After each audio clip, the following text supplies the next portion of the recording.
Hi everybody! Hi! It's Kim and Jen from Fleece and Harmony Woolen Mill in Belfast, PEI. And we're too hot! Yep. We said it would happen. Yeah. It happened. It's a heat warning. We're too hot. So if this is the first time you're joining us, we're always complaining about the weather. Yeah. It's always too cold. Or too Unless hot. it's too hot. Yeah, and today it's actually too hot. Last week it was snowing. Yeah. So pretty well. Nearly 2 degrees anyway. Yeah. Okay. So, and water was freezing in buckets for the sheet. Short week ago. Today, humid X 31. Yeah. So if this is your first time joining us, we talk about our farm. We live on a sheep farm in Belfast, Prince Edward Island. And we have a woolen mill where we spin the fleece from our flock and the other flocks on the island. So our yarn is 100% island sourced fiber. We also sometimes blend other fibers like alpaca, which we also source here on PEI. Up until just recently, we were also sourcing, we had a source for mohair here, but now we can't get mohair. The last flock of Angora goats is no longer here. And if you've joined us before and you've watched us, you know that we're nuts, basically. Great summary. Yep. And some would call it spirited. Yeah. So we'll speak about, or we'll talk about things that happen on the farm, and we talk about stuff that's happening in the mill, in our yarn shop, and about the projects that we're knitting. Mm-hmm. So without further ado, there's the farm update. All the animals are out around. The grass is growing. The fox, we have 2 families of foxes that live on our property in 2 different places, and one of the foxes has become quite bold. Mm-hmm. She just walks right by you. I don't think they need encouragement. Like, they're really tame around here on the island in general. Yeah, we've talked about that before. But I have never seen one just saunter past me in the middle of the morning while I was doing chores. And the other animal, it was by the horse pasture. They didn't even look up. So I'm thinking they've seen her many times before, and neither did the sheep look up. So... But a fox can't kill a full-grown sheep. That's right. So nobody's worried here. If you have chickens, definitely a big problem. Yes. Yeah. We used to have chickens. Definitely a big problem to have chickens and foxes. Yes. We'll leave it at that. Mm-hmm. So that's that. And we actually worked our horses a little bit. Yeah. Last week. First time in a long time. Yes. You can tell that both the horses and the people were out of practice. Oh, yours went better than mine, but I got dizzy pretty quickly. I had my new friend Ella to help me get mine going, so there was 2 of us. Yeah, all right. You had help. Yeah, I had help. I was on my own. You were on your own with a much bigger horse. Yeah. Yeah. So that's about it. But we do have another update. We'll just Why are we like, I'm like, did something die? And I don't remember? No. Okay. We'll talk about it right away. Okay, yeah. Because it's kind of the elephant in the room. Yes. Well, so it's the Fiber Festival update. Right. And the Fiber Festival has been postponed. Yes. So it's come to a point where it's not worth taking the chance of continuing to organize and everything. No. Instructors and celebrities were traveling from places where we don't know if the borders will be open to the US, for example, or what the situation is, and to prolong a decision any further just didn't make sense. And we had only announced half of what we had planned. Yes. In terms of excitement. Mm-hmm. And we really didn't want to press forward and have to reduce the quality of the festival, because we had really planned, I think, a world-class festival. Yes. And it's just going to go ahead a year later. Yeah. So the good all news, the same stuff. Yeah. The good news is that we already have secured the venue for next year. Right. The dates will be September 24th, 25th, and 26th. 2021. Yeah, 2021. We've sent out notification to all of the vendors and for the marketplace and the instructors that had applied to let them know that we hope to just kind of reboot. So we're just going to take a pause for now, and then we'll start the active planning and organizing again in October. So there'll be, we'll just restart. This is a lot longer in between Kaylee's than I was planning on. Yeah, yes. So that's sad, but it didn't make sense to continue on. Yeah, and our special knit night event. If you're out of the Maritimes, I would say request a refund if that's what you feel comfortable with. It's not tied to the festival. No. I'm going to leave it open as an event because it might still, we might still do it in some other capacity. Yeah. And it's a smaller venue. It's not a, yeah. So I'm going to leave that for now, but if that was tied to you attending the festival, of course, you can request your refund through Eventbrite. But we think we might still try to do a little something there. Yes. So I am going to leave the event active, but you do not have to keep your ticket. Yeah. If you can decide what you want to do. Yeah. And you can wait to decide too. So that's completely in our control. So we'll just wait and see how things are changing fairly quickly. We're ahead of schedule on PEI as far as some of the things that they're opening for our own citizens. Yeah. So it's just unclear about what's going to happen with travel to the island from other places. So and we had international guests planned, and so. Tricky. Yeah, so that's that update. And I think I've been calling it the second sock because I think it will be better. Yes. Because now we have more time, and people have already heard of it, and it's going to be hopefully. We're going to continue the committee the planners are going to continue having a presence on social media and keep updating and everything. So. And we think that maybe some people will be able to come that couldn't come on the previous date, and because in terms of booking influencers and stuff like that, we were actually pretty tight to the wire, pretty tight schedule, and now we have all kinds of time to work on that. So. Right. Still going to be fun, but my gosh, it's going to take a while to get to that Kaylee. The anticipation is going to be it's like Christmas once every 2 years. Yeah. Okay, but time does go by fast. Yes, for sure. It does. Yeah. I was talking, I forget what I was thinking of doing something, and I was like, it doesn't have to be done till June. And I was, it is June. That's it. Yeah. All right. It was something I was putting off, probably having to do with accounting. Right. Oh, yeah. Yeah. Right. Oh my gosh, it's so busy. Yes, because we're doing that, loving the accounting part of our jobs. Yeah, so always. Yeah. All small business owners live for the accounting. I mean, why else would you be in business if it weren't for the bookkeeping? Right. Especially when you have a fun job like working with yarn. Yeah. Okay, so we'll move on. Right. There's all kinds of works in progress on the table. All right. So do you want to start? I'll go first. Mine will be pretty quick. So I worked on my Flatrock. Stopped in the middle of a row. Always a safe thing to do in an intricate. You have the good Cocoa Knits stitch stoppers too, but you don't have them on. I know. Oops! There goes my ball right across the whole shop. Okay, so I added to this another 1/2 inch, I'd say. Okay, that's the story of that. Had to go grocery shopping on my day off, so that was all the knitting I got done. Another stopped in a half middle of a row. Okay, but that was because I ran out of kit silk case. Yeah. So we're waiting for that so I can finish. But I'm actually to the ribbed band on this body. Oh, so really? Which end is up? Yeah. Oh, wow. Okay. I know. So I got a lot done. Yeah, it's beautiful. So it's going to be lovely. Still very excited, but waiting for more kit silk case to arrive. Mm-hmm. And it'll be here today, probably. By the end of the day. Still in love with it. Mm-hmm.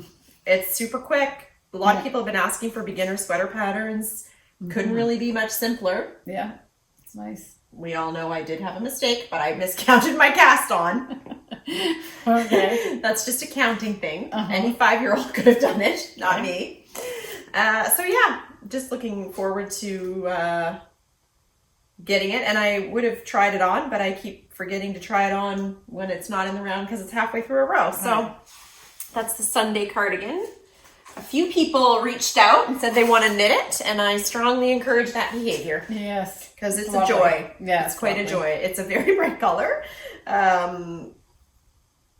They'll definitely see me coming. So that's that. And I'm wearing my Bearschwap. Yeah. Because somebody was knitting this at Virtual Knit Night on Monday. And were they? No, they were knitting Ramya. Did we see a Bearschwap? Maybe not. I don't know. Anyway, it reminded me of it and I wanted to wear it. It's a nice spring color, but it is pretty warm. Yeah. Yeah. Probably glowing. We'll have to talk about that later because we haven't asked us anything question about that. glowing? Oh, okay. About warm sweaters. Yeah. Yeah. Okay. So, so mine. You've got a whole cornucopia of projects here. Yes. So here the monogamous knitter has 3 whips, which is making me very uncomfortable. Oh, okay. Yes, it's making me very uncomfortable. She's uncomfortable. Yeah. Okay. So the CORNWALLIS There's a lot of balls here on the there's table lots because I want to show something with that. Okay. So the CORNWALLIS back is finished. Wow. Oh, that's backwards. Here we go. So that's it. So now these stitches just go on a holder and I have to do the same thing in the front. So the front is exactly the same as the back. And I'm loving it. And you can see you're wearing stripes again. Yeah, I know. I'm a stripe. I have so many striped tops that it's crazy. And I can't, I don't know why. It's just so satisfying with the sharpness of everything in this cotton yarn. So like even my rack, look at that. It's just like you cut it out of fabric. Yeah, it's beautiful. So this is, and it looks like it's going to be about the right length. I think I've made a decision about what I'm going to do with the hem, but I'm not going to do it yet. Oh. I'm going to be an element of surprise. Yes, that's the cliffhanger of the whole thing. So one of our customers actually sent a fantastic suggestion. Oh my gosh. We have the most amazing customers. Yes. Yeah. She even did a step-by-step swatch to demonstrate. She's done all the photography for when we cover it.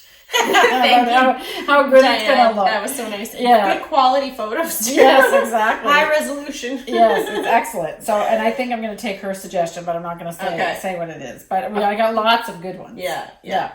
And any one of them probably would have worked. Yes. But I just like the smartness of this one. Also, she sent us all the photos, so we can teach everybody how to do it. So how can you argue with that? Yeah. So this is so I'm really happy with this. So the front is exactly the same. I think the raglan decreases are a little bit different in the front. It must be just the shaping part. So this is going all according to plan. Excellent, lovely to knit. Again, this is the CORNWALLIS. Ready by the 4th of July. Sweater. And I'm knitting it in Summerlight DK. Yeah. Which is delightful. By Rowan, yeah. I'm anxious to start something with that yarn. Yes. It's everything's really on my list. I need a cloning machine to be knitting all the time. I want all the things. Now I'm torn about what to show next. All right. You're torn. Okay. Yeah. So what do you think I should show next? Well, you told me I wasn't allowed to mention the other thing. So I want to say. Well, I'm going to mention it because I'm going to show it. I think you should do that first because this will be longer. Okay. Yeah. So the tam is back. Talk. Tam talk, yeah. So the tam is back. It's time for tam talk. Yeah. Oh boy, okay. So this is a tam or a real slouchy hat, but I'm secretly enjoying this little thing because if you keep it as a slouch, then you have a little surprise at the back. Okay. So rather than making a tam? Yes. So the story of this project is that the yarn that I'm knitting it in is a lot thicker than the yarn that's suggested in the pattern. So that's no problem for us. We do those substitutions all the time. But when I did the substitution, I'm knitting it in our worsted yarn, Selkirk worsted, and it's quite cushy. So when I knit the hat the first time, I thought it was kind of big. It seemed kind of big, but I made a mistake, so I had the opportunity to unravel the whole thing, which I did. So then when I recast it on, I took out one of the repeats. Unfortunately, the repeat is 24 stitches. So 24 stitches out of a hat is big. That's a big chunk taken out. That's a big chunk taken out. but it still fits. Okay. So great. there was some discussion a couple episodes ago if it would actually go on my head, but it does. Or it does, so that's fine. So we're good there. It's a little bit tighter than how it would have been before. And so then I was procrastinating, and I fully admit I was unsure about what I was going to do on the crown and the colors that I was going to use, but then I thought, well, I'm just going to do it. And you're keeping them in suspense on purpose, is Yes. that right? Okay. Yes. So I'm going to show it. I can see it, but they can't see it. So it's going to be quite interesting because this is what people will see from the front. Okay. And then because the back is flat, like it's like a yoke almost, only in the in the back, but it won't have a hole in the middle. And the fabric is quite dense because of the color work. It actually flattens right out. And these are the colors that they're going to see in the back. It's like a mullet. Business in the front, party in the back. Yeah, exactly. That's all I was thinking. That's all I was thinking about. That exact thing while I was knitting it and secretly laughing to myself. It's the mullet tam. Yeah. So obviously this is not blocked or anything, but the color is, I think, kind of a surprise. Are you over there thinking this is like wild stuff? Yes. Okay. Yeah, I think I'm living right on the edge. Living right on the edge of the tam. Yeah. Look at that. Don't you think? I mean, not the light not like blue. it's neon yellow or anything. No. I think that's sort of like the magic of color work. Like you'd be surprised what you can throw together. And Wait have till you it, like, see. Oh, there's more? Yeah, no, but my next thing is okay. Yes. Okay. That. So and I was this is what I was planning on doing in the first place because I had done a swatch with these colors for my Joe Bat's arm originally, like when I was trying to decide the bands, and I had all this yarn balled up in these colors, which now I've used like exactly 10 centimeters worth. Hardly any, but anyway, I did my duty. And then we had a customer calling for some color suggestions for a project that she wanted to do, and she was talking about that swatch. So then I was reassured that maybe that would be a good color combination. So that's what I did. So, this I find is kind of like dusky and sedate, and then you have this nice little cheerful surprise in the back. And are there more colors to go in, or Nope. is this it? But All of them are represented here? Yes, but Okay. there's a big, so the next step, which I didn't have time to finish, unfortunately, is quite big, like X's, like think of Red Cross kind of crosses. Oh, yeah. Okay. Not an X, but a cross. And that's going to be in the dark burgundy. So you're going to have a pop of that dark burgundy. And what you can't really see very well is there's another, like a full line of burgundy in and the bonfire. Well, we'll have to see it all blocked out and on and see what it does for you when you turn your head around. Right. So the colors are, is that Take the Ferry or November Sky? November Sky. Looks like Take the Ferry to me. But... Is it? But I didn't knit anything in Take the Ferry. How did I have a ball of that? I wonder. You did? Oh, not in worsted. Yeah. Maybe it's November Sky then. Yeah. Hard to tell in such a small amount. And without the other one next to it. Yeah. So it's November Sky, Lupin, and Bonfire are the colors. Well, and this Vineyard. is November Sky. Yeah. Yeah. Okay. So that's it. So I've just got a couple more rows to finish, which I'm going to do. It'll be fun to block it and try it on and then reblock it in the other style. I'm not going to block it as a tam. Oh? I don't think so. I don't think so. How disappointing. Well, because now it's not really big enough. So this part is big enough, but the tam, if it was blocked, is too small to be a big tam. I think so. Because I think what a shame. I think what makes it fun is that it's a completely kind of different. Like this is kind of a juicy, fresh color scheme, and this is kind of a traditional, more. I don't know what to say. I think we still have to see it done and on ahead, and we'll see. Anyway, that's the tam. So I'm looking at it. It's hard to process because it's going to be flat. No, because I'm thinking with the tam that it would be. It has tassels on it too. Oh, right? It has like a little tassel. Tam with tassels. Yeah. I'm thinking like as a tam, it would be more like a separate facet. Yeah. And now it's going to be like all incorporated a bit. So that makes the change in color spirit, let's say, even more interesting. Right. So maybe it will work. I don't know. What we can say about this is it will keep your head warm. Yeah. We're going to see how it works. Yeah.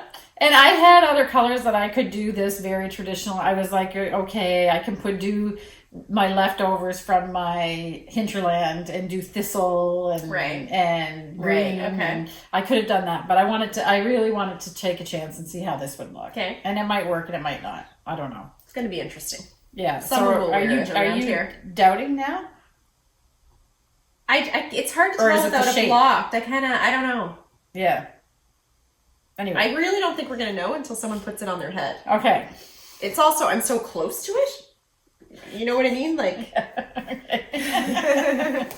All right, we're going to see what happens. Yeah. Okay. I have to try it on, but as you can tell, I had my hair done. Yeah, somebody got to go to the Everybody's stylist. jealous, I know. Yes. My appointment is not for another 2-3 weeks. I'm loving it. I might be fully gray by then. I'm not going to lie. It feels nice. Yeah. And I thought it wasn't going to be done on time, but as it turns out, I just got back like an hour ago. Mm-hmm. And so it was perfect for recording. So I'm feeling very happy about how that all worked out. Yeah. Lucky you. Mm-hmm, I know. I do feel lucky. Not to rub it in. Okay. So, and how many days have the styles been allowed to open? I don't know. This was the second day that this particular salon was open. Oh, okay. I think since the 22nd. Okay, but it's up to the individual salon owners if they're prepared or not. Yeah, I think so. I mean, you don't have to open. No. Yeah, exactly. Yeah. But I'm thankful that mine did. Okay, so now we're going to talk about the Paisley Jacket. So the Paisley Jacket is, I did my gauge swatch, which I have here somewhere.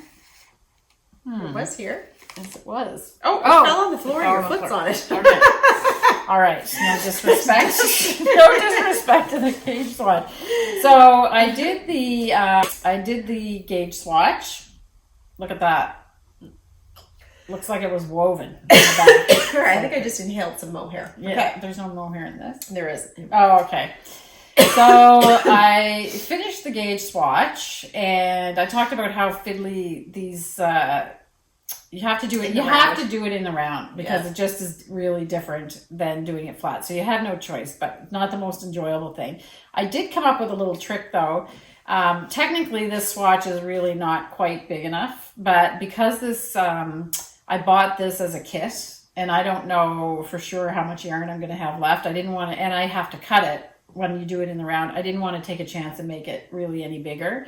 But what I discovered is that if I held my hand inside, right with the widest part with the knuckle, while I was bringing the yarn over and put it on the needles, that I had just the right amount. It was loose enough that it wasn't pulling on the fabric, and it kept it straight. Whereas if you're just pulling it straight across, it makes it a little bit tight. Yeah, okay.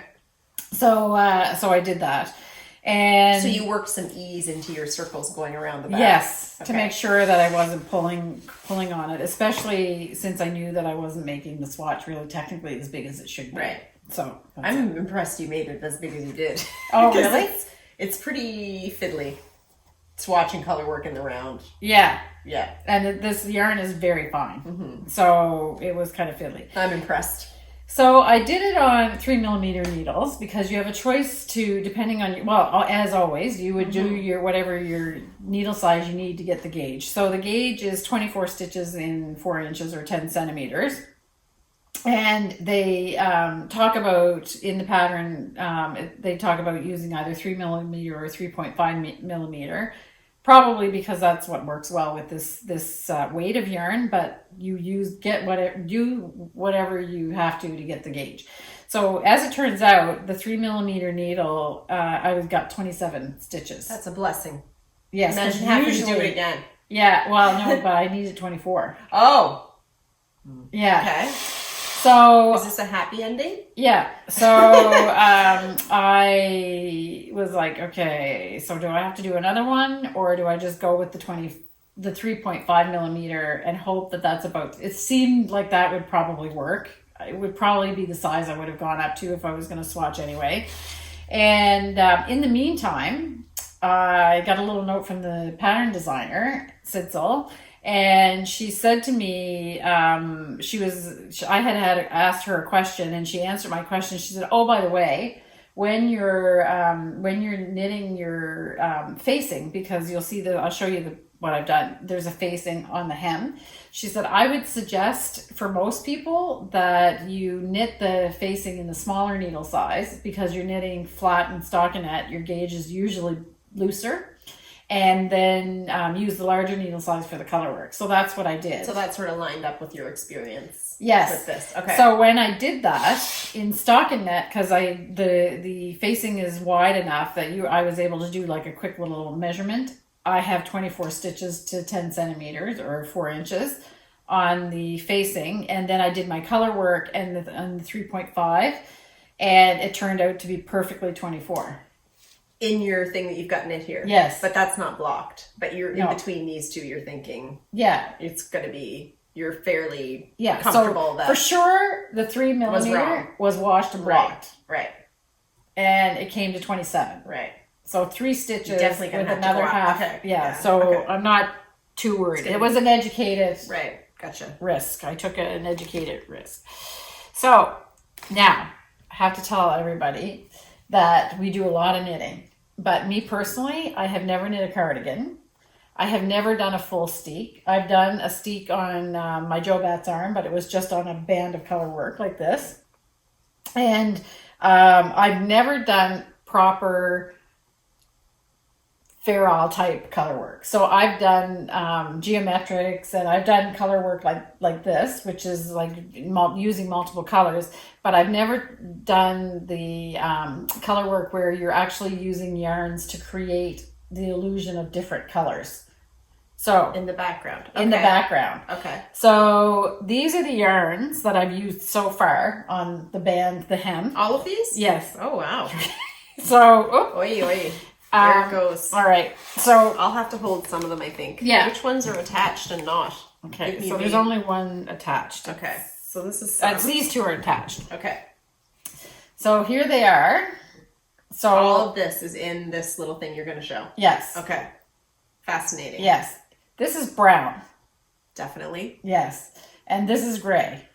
Mm-hmm. And so, yeah, I was, I think I mentioned this last time I opened the package, and I'm like, okay, brown. All right. I get it. All right. It's whatever. So now. I wish I could juggle right now. Yeah, I know. It's tempting, isn't it? Those, I kind of want to try it. Those balls are, my Nostopin has been very busy. Working overtime. Okay, look at this. Very pretty. Let's move it right up. Yeah. So, we'll take a close-up picture, but let's see if they can see. Okay, so the facing is here. Okay. So that's going to be tucked under. Yes. And form the hem like this. Okay. That's right. So you start do that flat in stockinette. Or stockinette stitch. So you're back and forth. So you do have to purl. Then you create a little line here. So how do you do that? It's just a purl.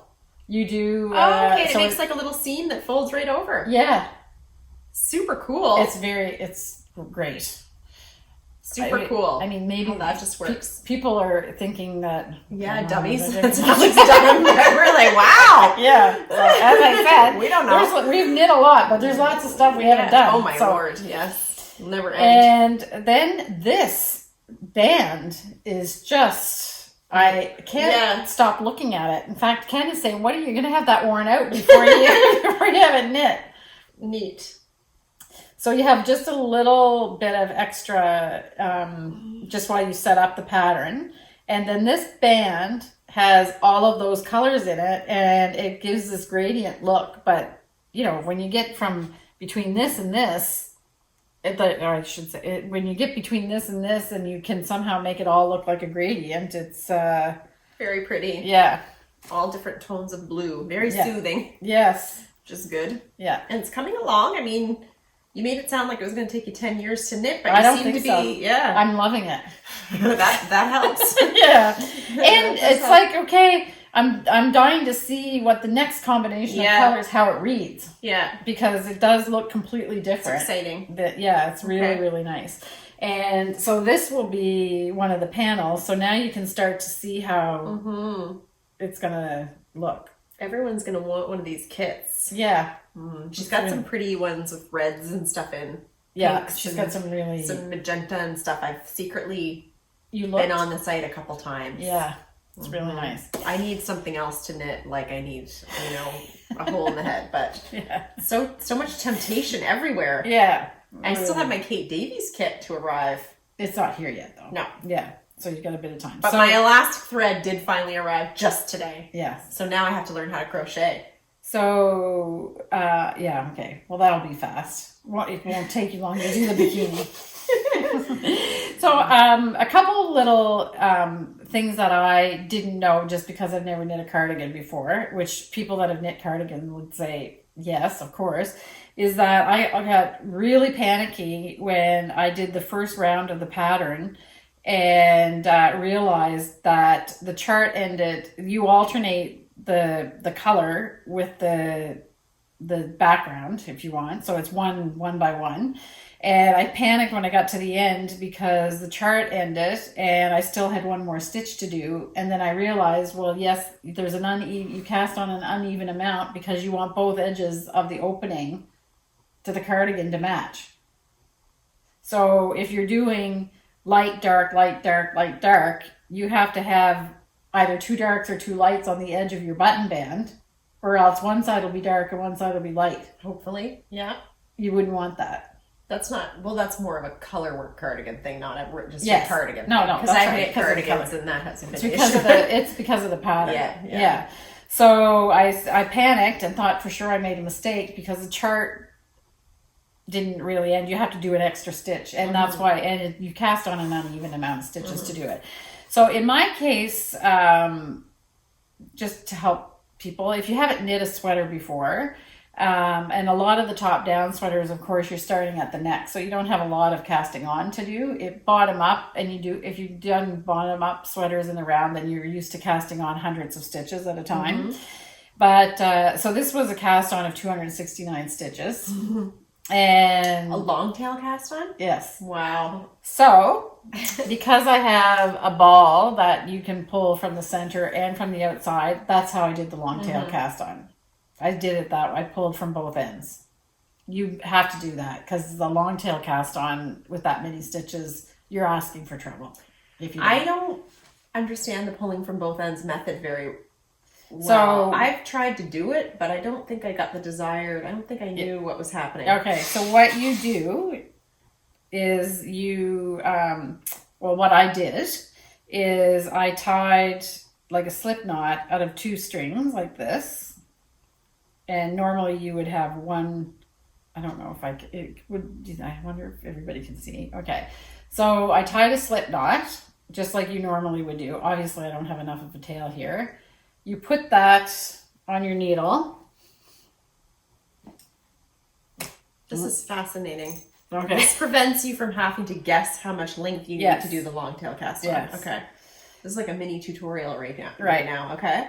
So you do it like this. So now don't worry about this is clunky because you take this, you undo this when you're done. Now you have no end. So you have no tail. You just have a loop. Yeah, exactly. Okay. But this, you should have a longer tail. Okay. Okay, so now I'm just going to set up for, I really wasn't prepared to do this, but we're in the moment. Since I asked. Okay. Yeah.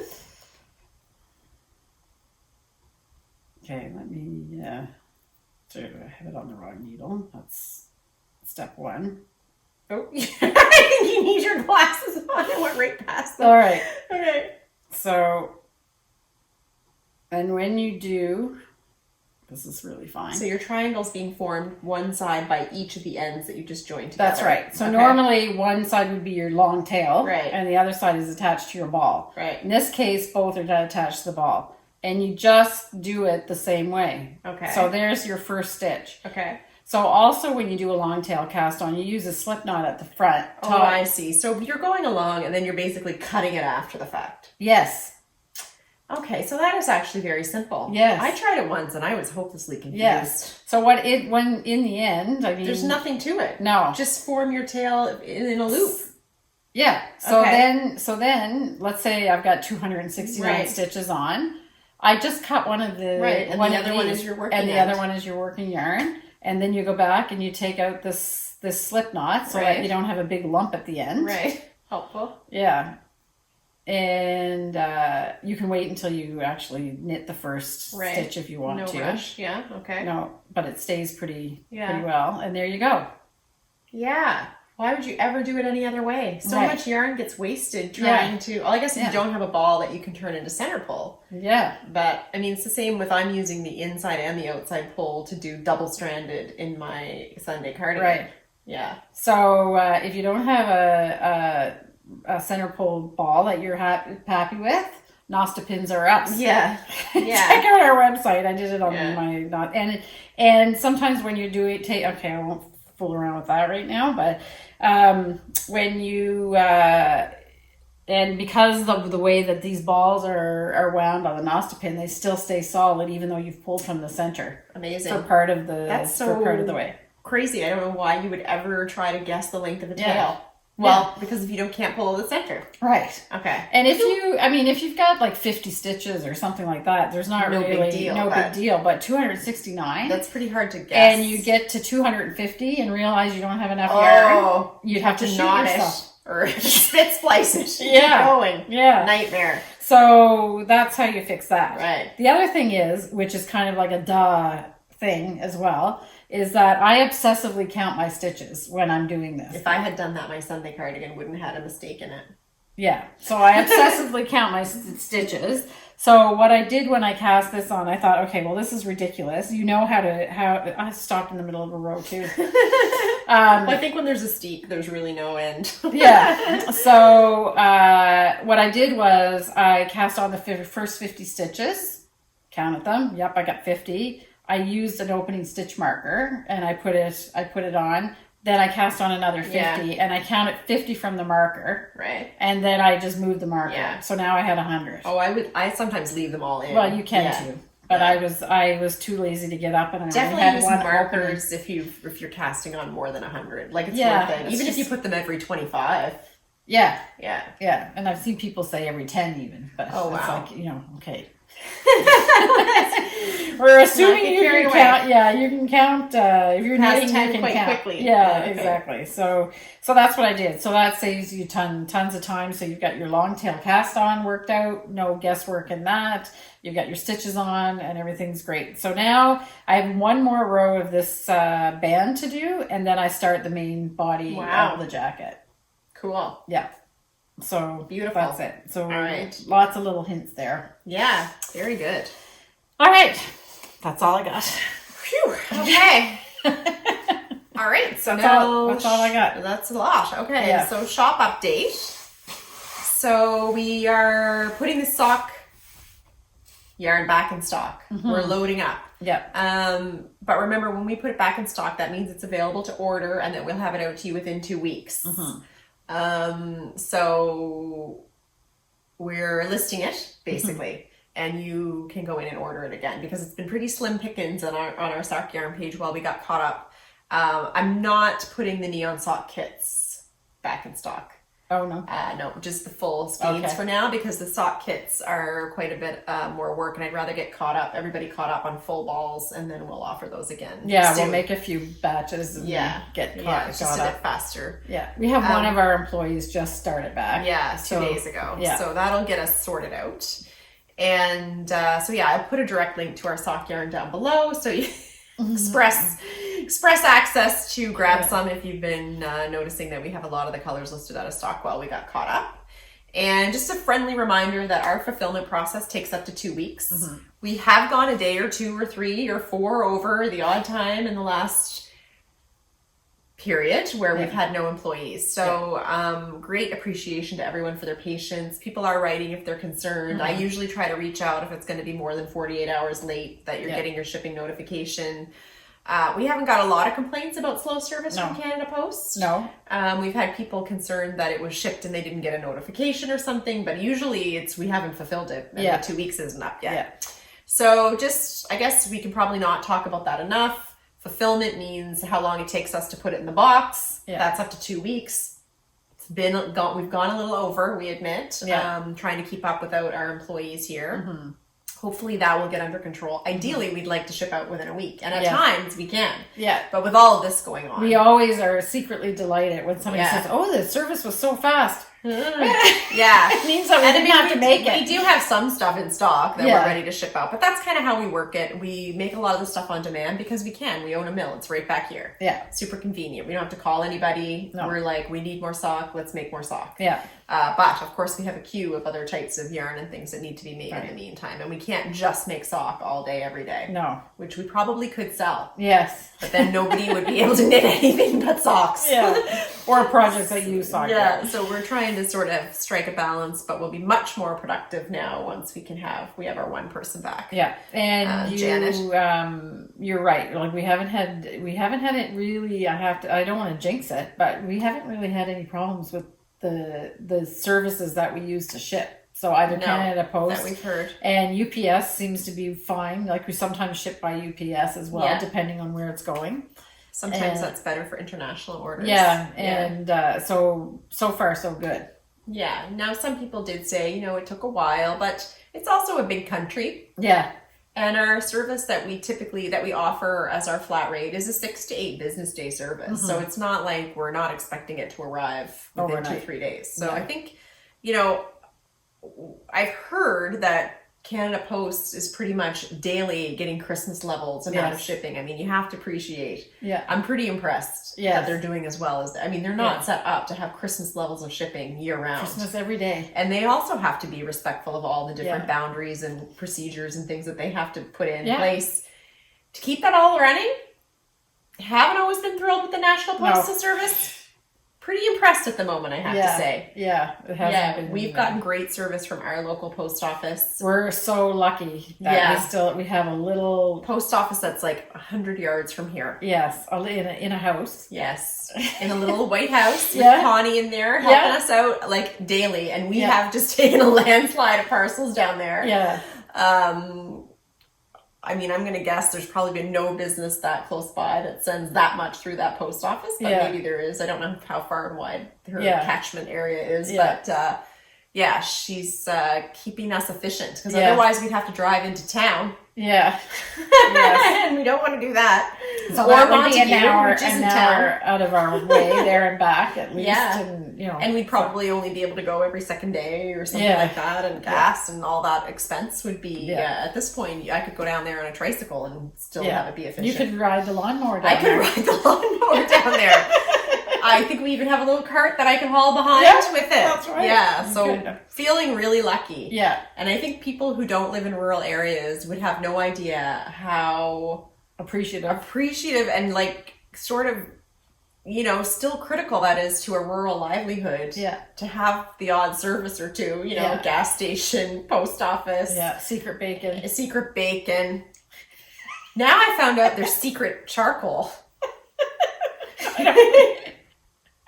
You have to ask for it. I don't think that's... I think there was one bag left and it was in the basement. No end to the secrets in the basement of Cooper's.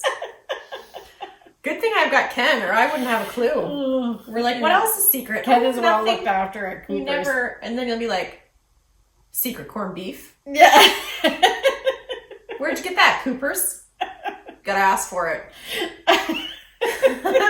Okay. Yeah. Good. Well, we're really thankful for the great service that we get. Yeah. For all our little I wonder if we have like Dom Perignon in the basement. And I think who can ask for it. Come on. No, they'll get it. They'll get it. They have. I think we talked about this. They have a liquor store as well, like a little. Oh, I'm sure they would. What do they call them? The outlet. It's a liquor. Licensed outlet or something. Something.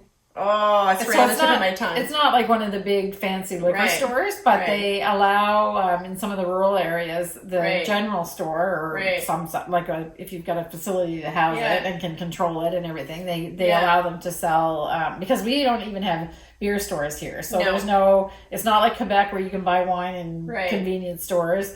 Or, you know, in Ontario where you can go to the beer store and no hard liquor. It's a full service. They've got wine and beer and a cooler, like so you can you can buy hard liquor there and stuff too. But I think that they'll bring in most anything that you want. I don't know how many requests they get for Dom Perignon, but probably more than you think. Maybe. I don't know. Gosh, we'll have to get the scoop on that. Okay. Anyway, so they're pretty accommodating. I wonder if they could have got me my Coco Lopez cheaper. I don't know. Well, doesn't have alcohol in it. No, I know, but they have all the contacts for groceries and stuff. Shoot. Yeah. I didn't even think of that. Yeah. I don't know. Next time. Yeah. I don't know. I could tell them who the distributor is. Yeah. Maybe. I don't know. Okay.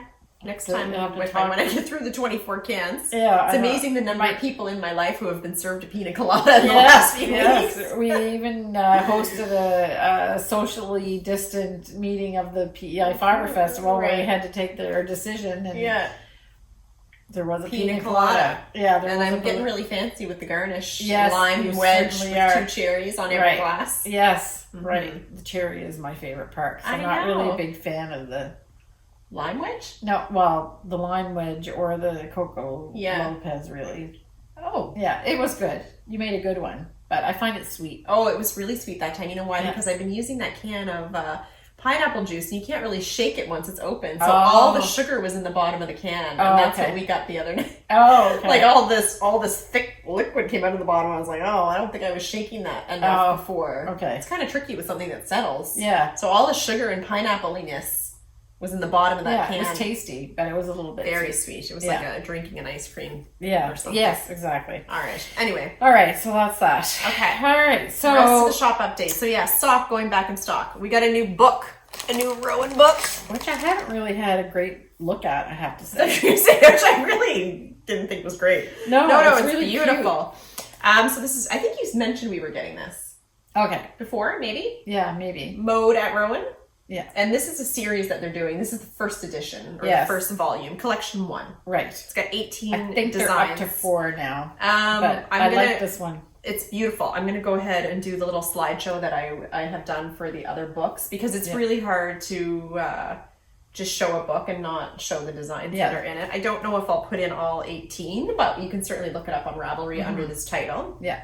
And I'll do the little slideshow, so we'll go watch that now. Right.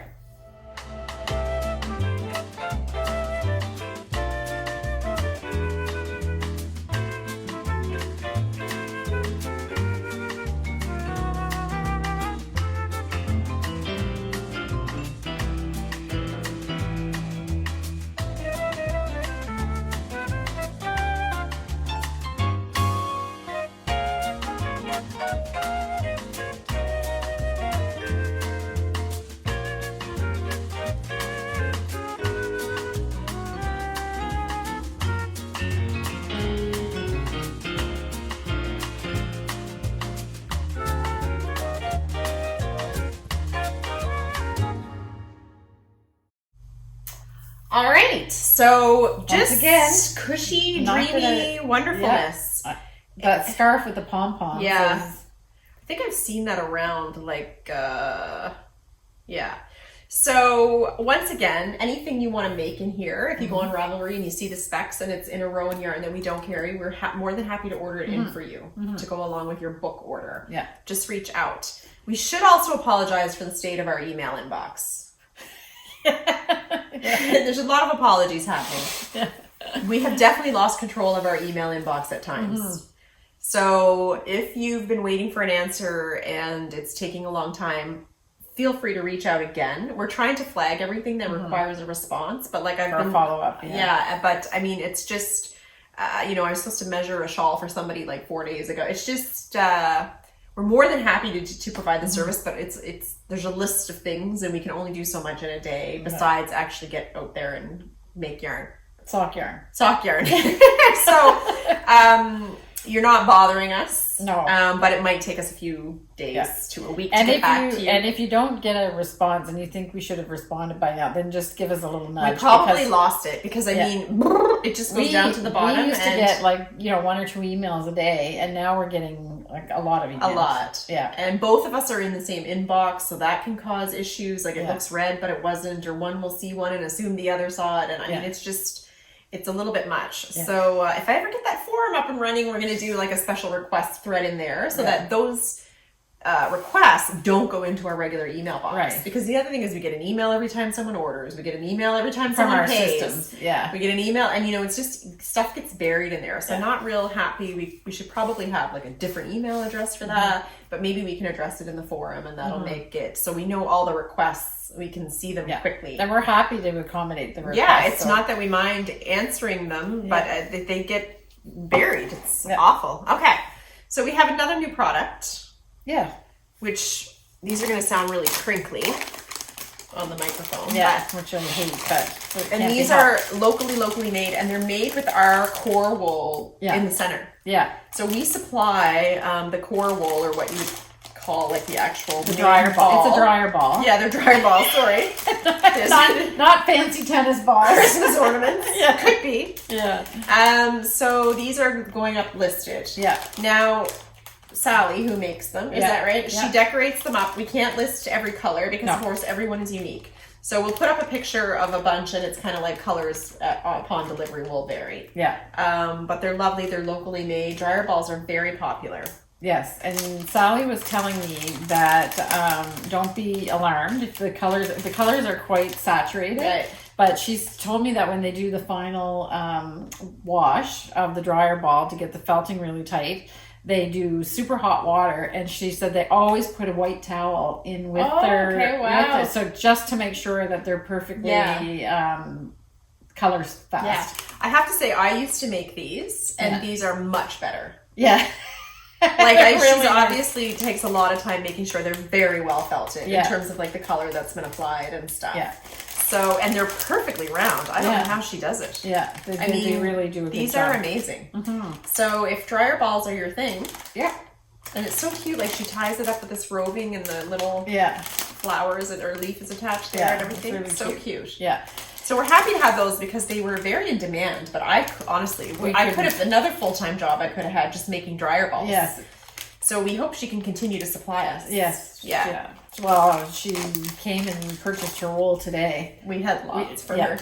Yeah. Did she take lots? Yeah. Yeah. She took it all. Oh, wow. Okay. Lots of dryer balls in our future then. That's wonderful. They're really cute. Okay. And so I didn't realize you put all 3 in the dryer. What do you mean? When you use okay, yes. You usually use more than one if it's a full load. Yeah, so you use all one. And if we'll put a little bit of information in the description about how you use them if you haven't used them before. Right. But I mean, if you can think of the money you save on fabric softener. Yes. And it helps your laundry dry faster. Yeah, because so these electricity their as weight well. in. Yeah. Yeah. So, good job. We're super excited to have those. I have to admit, I hated making them. Yeah. And we could have sold as many as we could have made. Yeah. But it wasn't an enjoyable process for me. And Sally seems to do better at it. So that's perfect. Yeah. She's really, she's a pro. Because when she showed them to me the first time, I was like, okay, dryer balls. And then she showed me and I was like, oh, wow. Okay. Yeah. Impressive. Really nice. Yeah. Well done. Happy to have those. A lot of people have written about the clothespins. Mm-hmm. So if you missed that announcement earlier, Sandra is not selling wholesale anymore. So we can't get them. I'm not sure if she's selling them at her local farmers market in Fredericton. She may be. Mm-hmm. But we are not able to get clothespins anymore. Yeah, so I wonder if that was temporary or... Didn't sound like it. No? Okay. No. All right. Well, I mean, they're really nice. Again, she probably could have sold as many clothespins as she could have made. She probably has a website too. So, sure. Of course she did. Yeah, there might be an announcement on there. Yeah. So, okay, that's helpful. Okay, ask us anything. Yeah, fun. We've got all kinds of them. Okay. All right. So the first one is from Appy Dancer. Okay.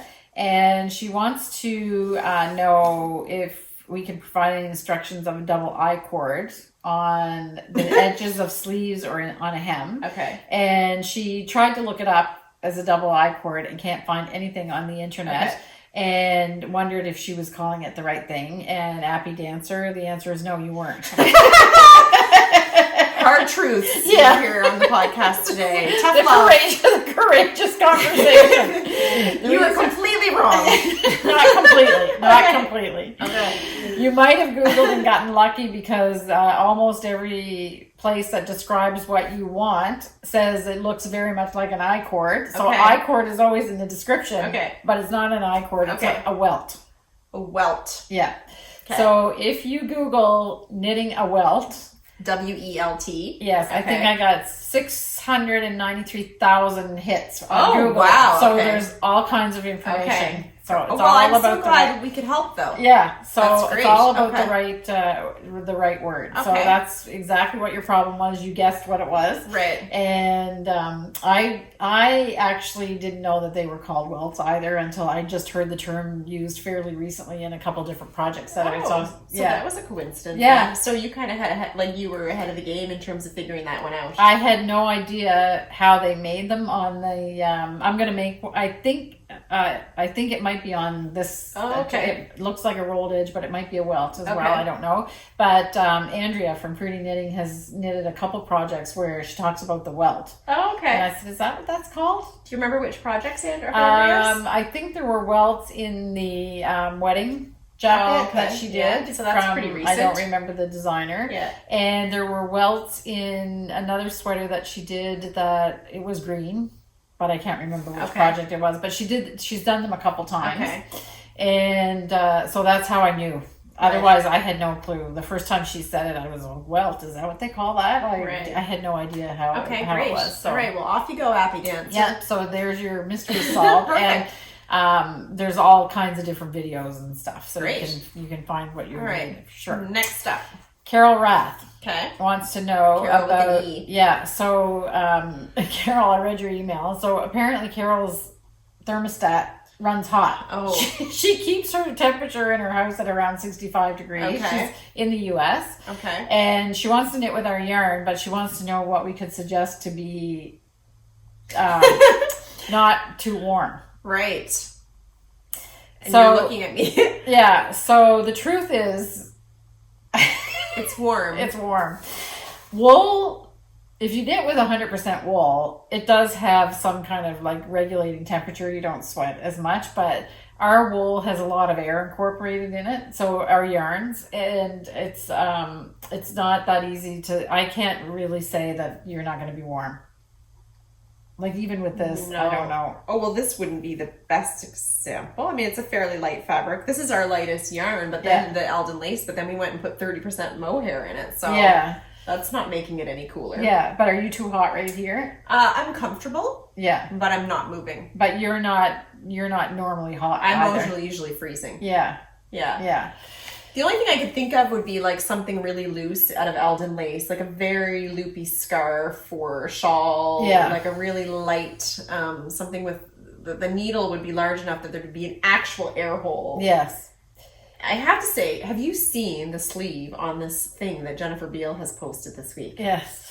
What is that? Yeah. Or was that sent to us? No. It's on her Instagram. Oh, She's done this sleeve. Yeah.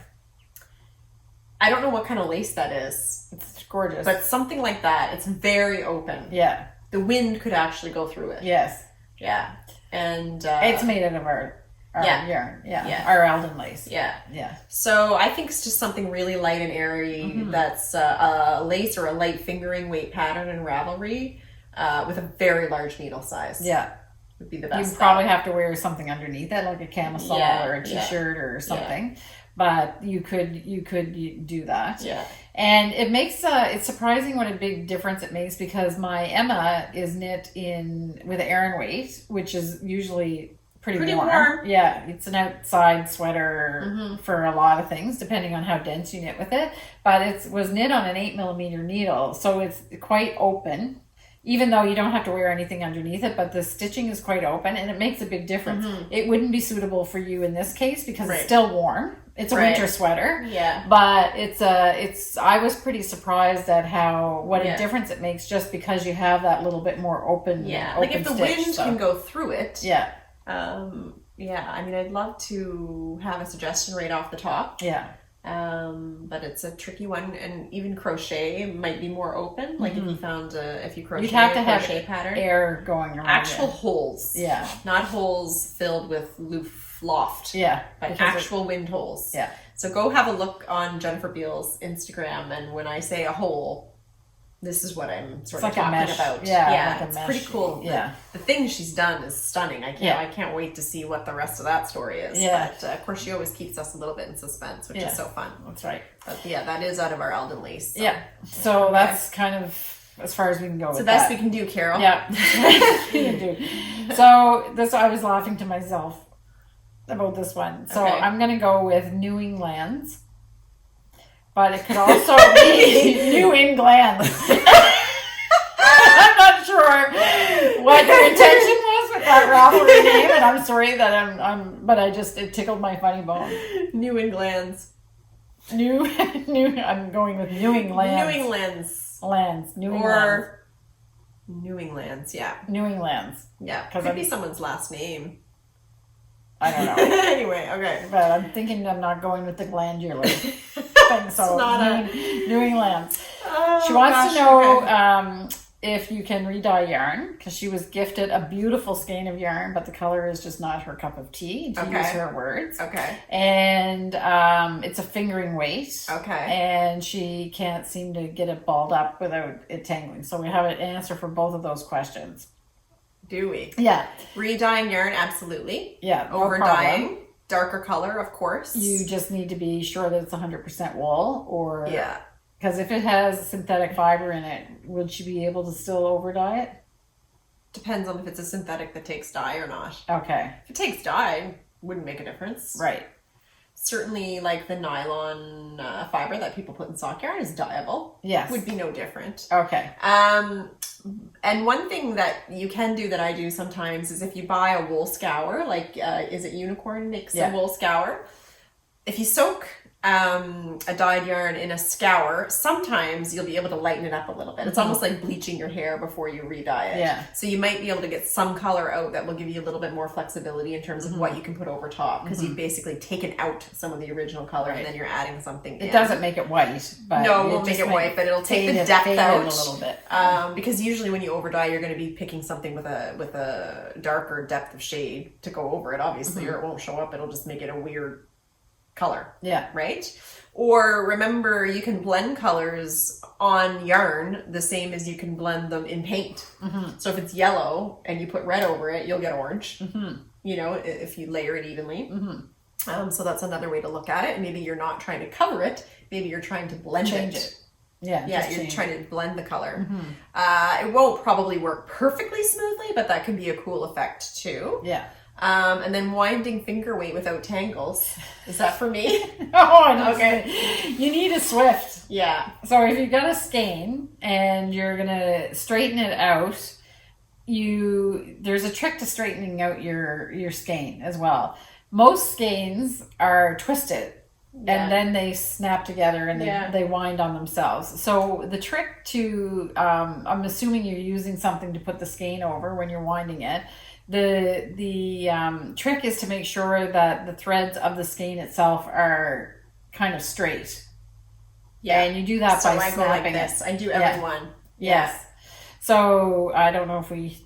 Well, I can show... I can demonstrate it. So when I even take skeins out of the dye pot, for example, which is a good opportunity for them to get tangled, first make sure that my sort of anchor threads have nothing going over them in the other direction, right? Because that will tangle it. So you have to sort everything out and make sure that it's in the right place when these were applied, wrapped up, because you know that that's...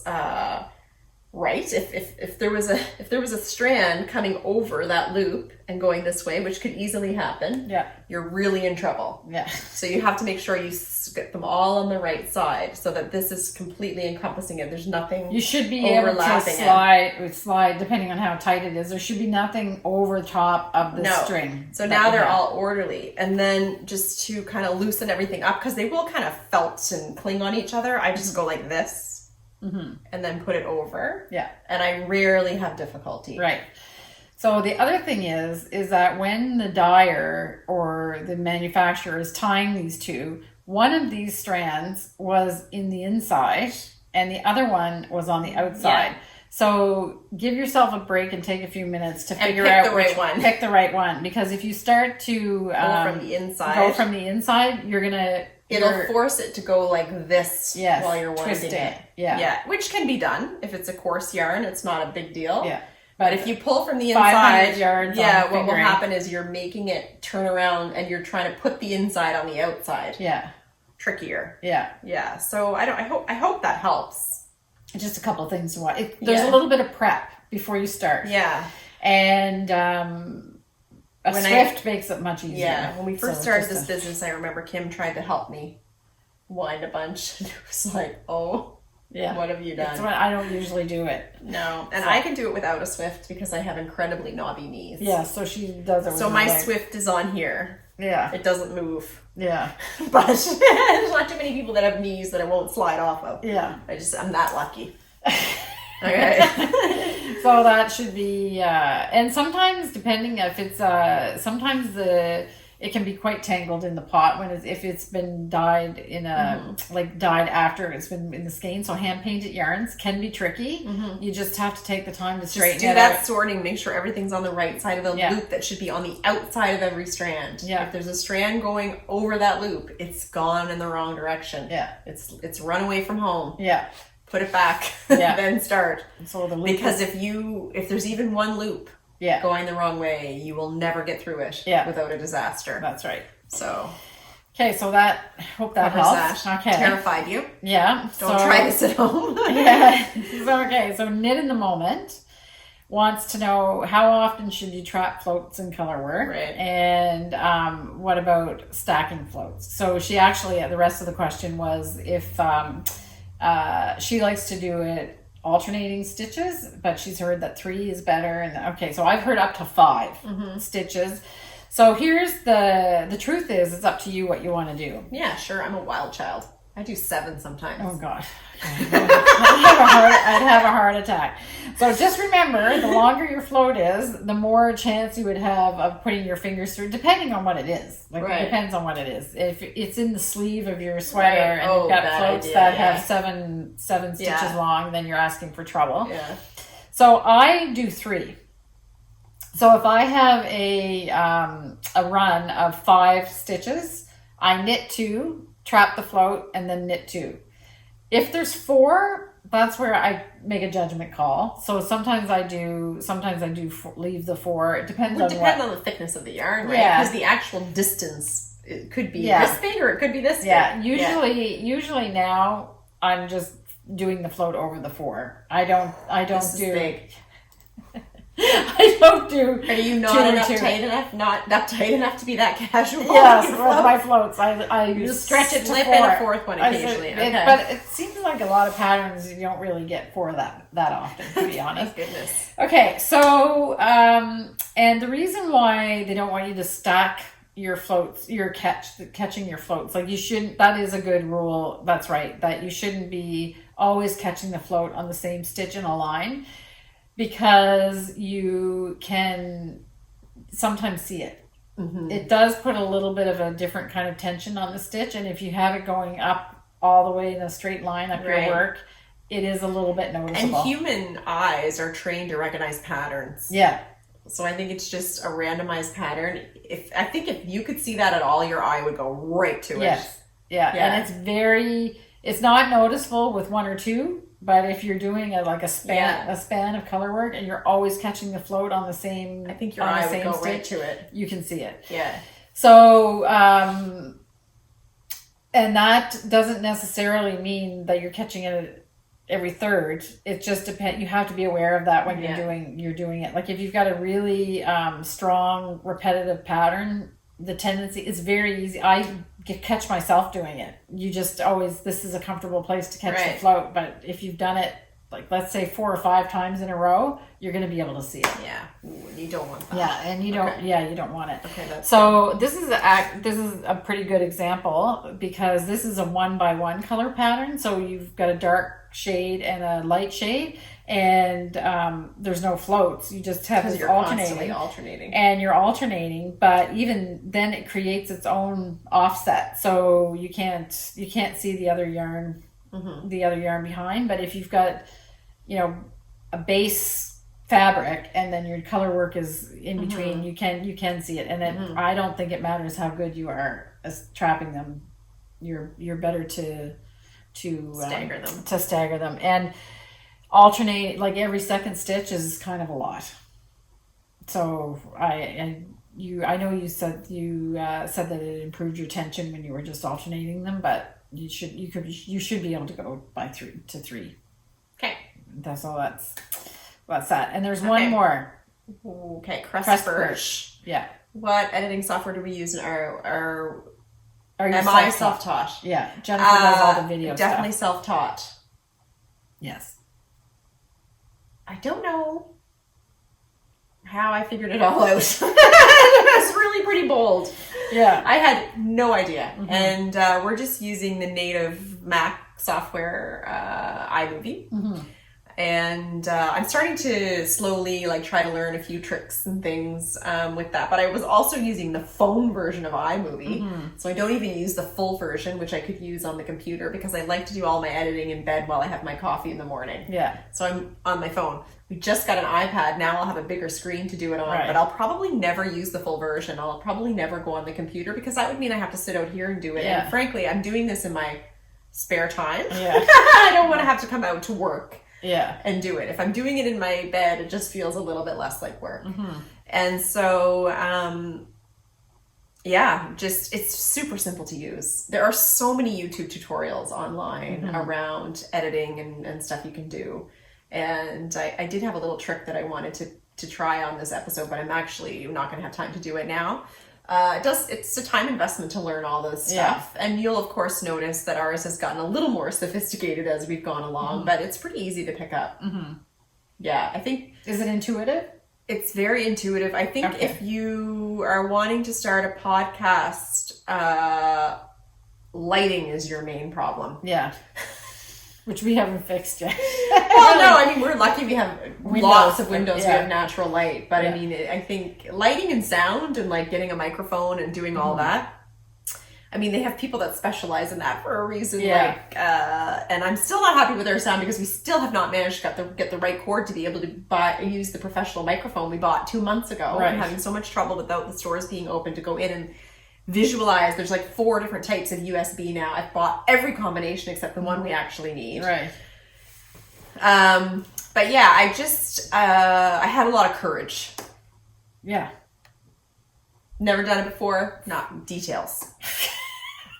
Didn't even have iPhone loaded on my phone. Nope. Or iMovie. Not a problem. I'm sure I can figure it out. This is how we've made it this far. Yeah. Never seen a sheet before. How hard can it be? Yeah. So that's kind of, how you manage to get this far at our age. It's just courage. Yeah. I mean, the stuff doesn't bite. You know what I mean? Tons of resources. Yeah. And YouTube is your friend. Yeah. I mean, the first podcast was half an hour. We talked straight. The lighting was horrible. Yeah. The titles were not right. You have the title stays on right till the end, or we didn't have that mistake. But I mean, there's, and I didn't, and honestly, what my patience is like for reading a pattern through, double counting my stitches, putting in a lifeline.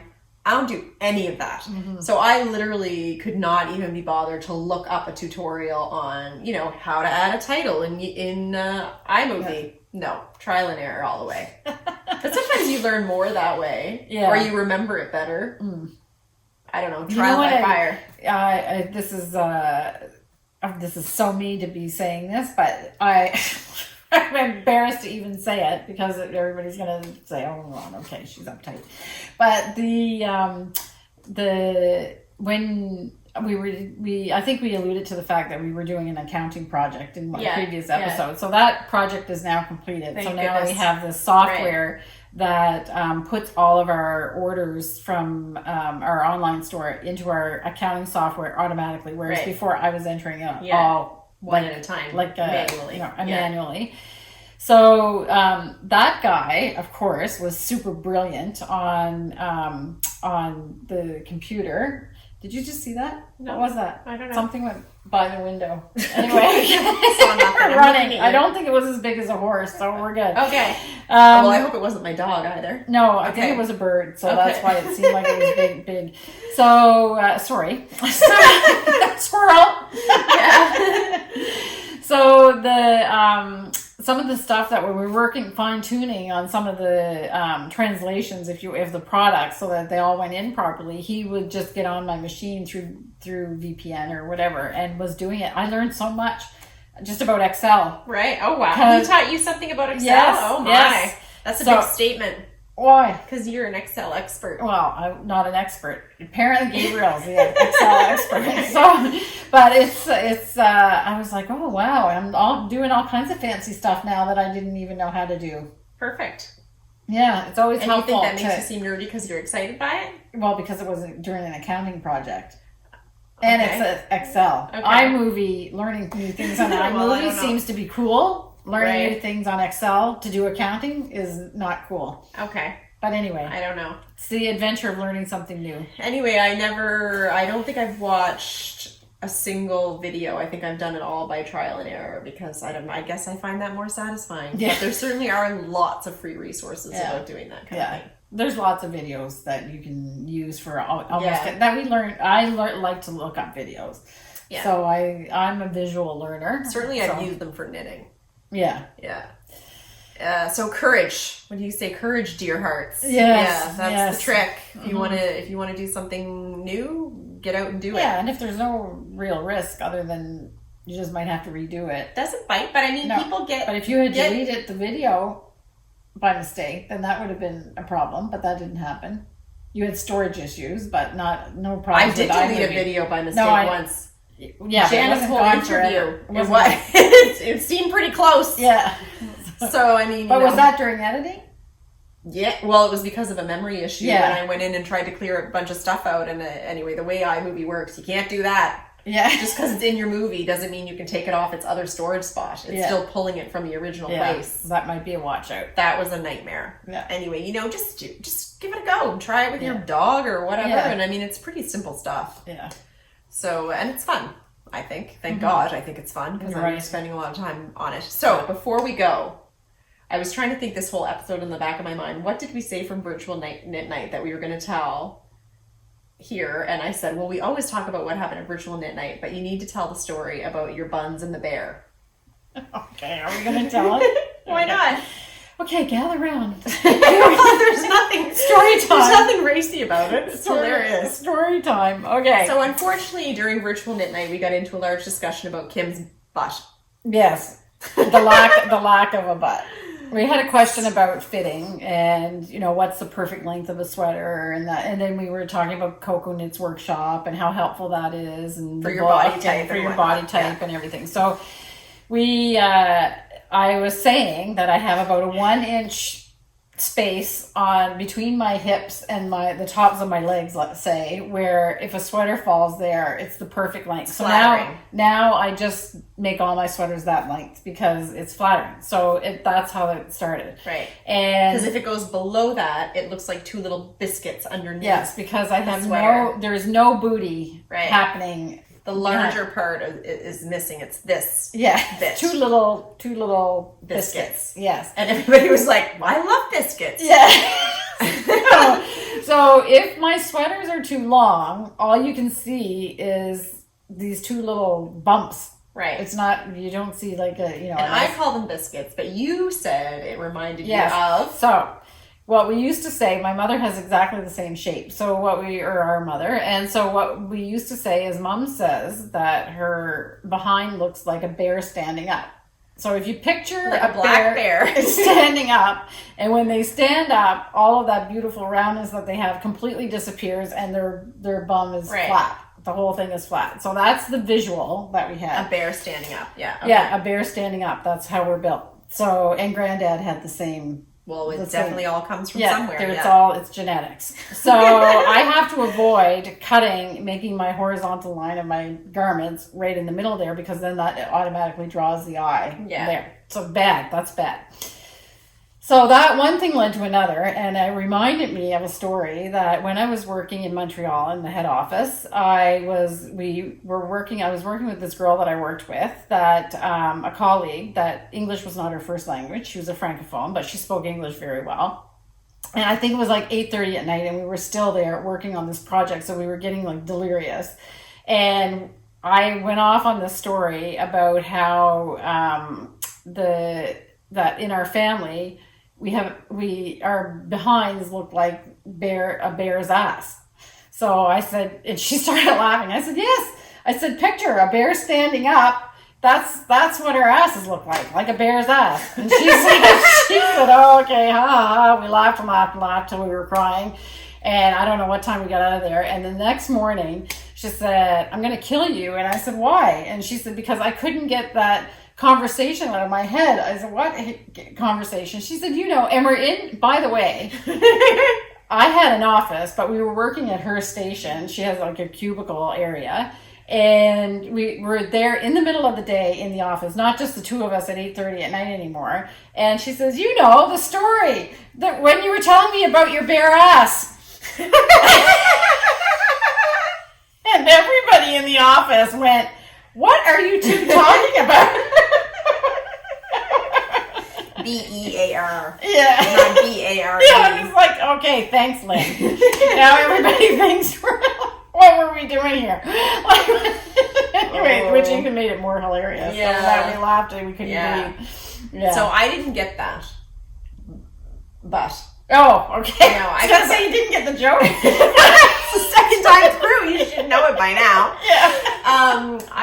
My butt came from my father's side of the family. Yeah. Pardon the pun, I would wager that if anyone on that side of the family had ever taken on a proper squat program, as in terms of exercising, the bare ass, you might be able to fix that. The bare ass side of the family, you mean? Yeah. Oh, who cares? Just make sure your sweater hits the right. Problem solved. And pockets on your jeans. For God's sake, don't work out. Yeah, fancy pockets on the back of your jeans. Probably. Bob's your uncle. Yeah. Because when we used to ride, I think it was different. It was better? Your butt was different, yeah. Was it? Yeah, because riding is very good for that area. Horseback riding. Squatting. Yeah, because you're squatting in the horse, you're posting. Yes, and my instructor just loved no stirrups and that in what is it, half seat. Yeah, so I'm thinking that it could probably be fixed, but not a priority. No. Just now that thanks to coconuts, I have the secret of how not to have to exercise. I was about to start squatting daily, but then thank God coconuts came along. Yeah, saved me from that. Okay, good. All right. I think that's it. We'll say good night. Oh, good. Well, it is nighttime here now. It's probably getting darker. Yes, and the sun is starting to come around, and I can actually feel myself getting. You're glowing. Am I glowing? Slightly. A little bit. I put on good powder today, too. Yeah, I think I'm more than glowing, but anyway. Okay. All right, bye. So have a good week, everybody. Yeah, bye.